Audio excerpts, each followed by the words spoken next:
Қайырлы күн, әдебиет сүйер қауым. Абай Құнанбайұлының 180 жылдығына орай Босаға орталығы ұйымдастырған өлең оқу челленджін ақш-тың Калифорния Дэвис университетіндегі болашақ бағдарламасының стипендианттары қабыл алды. Мен де өз кезегімде Абай шығармашылығынан жақсы көретін өлеңдерімнің бірін оқып берейін. Әсемпаз болма әр неге, өнерпаз болсаң арқалан. Сен де бір кірпіш дүниеге кетігін тап та бар қалан. Қайрат пен ақыл жол табар, қашқанға да қуғанға, әділет шапқат кімде бар, сол жарасар туғанға.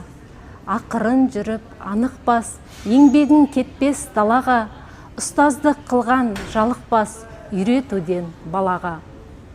Польша мемлекетінен Максим Пономаренко әріптесіміз ұйымдастырған челленджді Америкадағы барлық болашақ стипендианттарына жолдаймын.